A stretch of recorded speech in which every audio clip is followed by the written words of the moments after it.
Congratulations! You've reached the final chapters in the Portal Saga in the Mooney the Turtle webcomic. What a long, strange trip it's been. Now hearken as we tell you the final events of that fateful story. Let's get truckin'.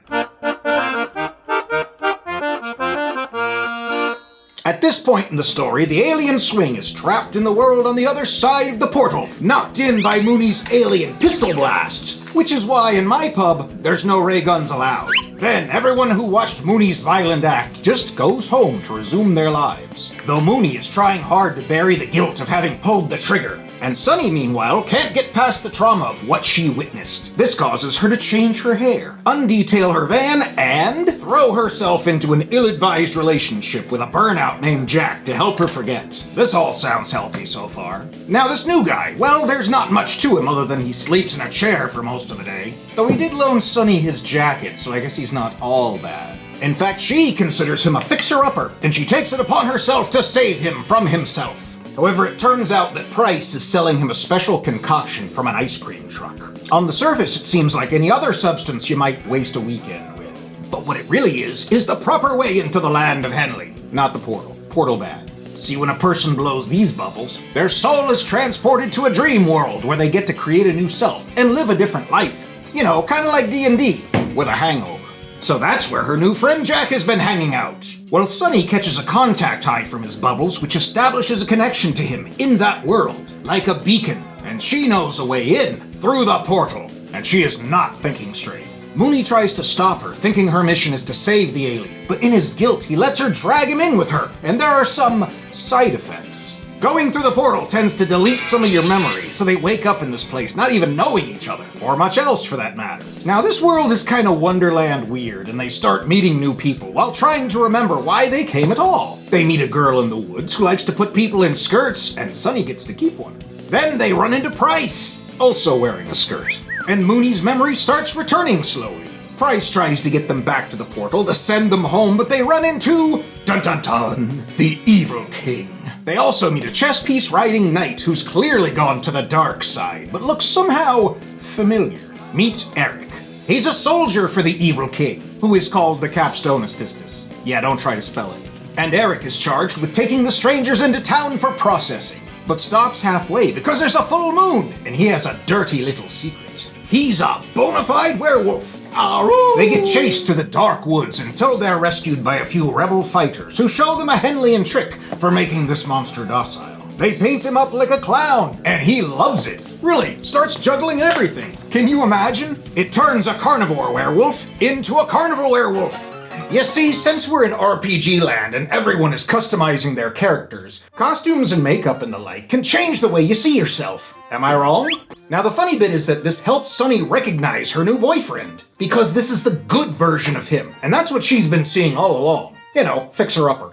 Anyway, they meet the Rebel King, who wants them out as well, but insists that they take the alien with them. Jolly King Cole, big as a troll. So they make a plan to rescue Swing, which lands Mooney in prison right next to him. But how to spring him? Well, it's called plot convenience. Earlier in the story, Mooney met an unusual fellow, the author. Aye, this guy! And this author knows all, so he imparts a code phrase that will help Mooney in this situation. Too bad his memory isn't working properly. When will people learn that killing brain cells is bad? But eventually Mooney is able to recall the phrase and shouts it out. This activates Swing's dormant electronic devices, which contains a holographic digipet. That's a digital dog. His name is Rith, and he scares the guard into letting them out. They don't get far, and all seems hopeless, but then another memory returns. Mooney can turn into a car! Vroom vroom! Now they can outrun those guards. Had he only known earlier. Meanwhile, back at the portal, Sunny arrives with one of the rebels to await Mooney and Swing, and they run into Ron, along with his new monkey friend Jordan. And Mooney shows up all right, but he's followed by the Capstone Astistus and his secret werewolf crony. Ron does his piratey best to keep them bad guys away, but unfortunately he's no match for them because, well, he's just a stick. Now for some secret weapons to get out of this pickle.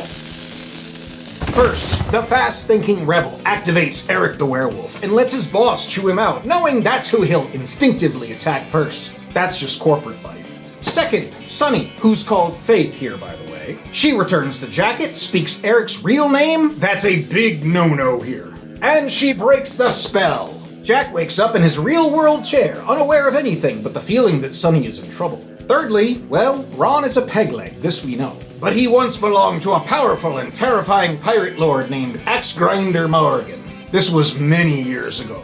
He waited till the pirate was asleep and stole his cutlass and chopped himself free. Anyway, today, to get his strength back, he reattached himself to the bones of his former host. I know. Ew, right? He chases off the bad guy and stays behind so Mooney and company can return home and destroy the portal. How do you destroy a portal? Well, now for our final secret weapon. Swing, his mama bot, and his Digidog come together with his ship to form a formidable fighting force. We call them the Swing Set. They combine their abilities and smash the heaviest thing they can find down on the portal. Ron's whole house. Ugh, he's gonna be pissed. But all's well that ends well, and well, that's the end. And so concludes the Portal Saga. Stick around for more shorter Mooney adventures in the near future. Thanks for watching, Turtle Truckers. Yar!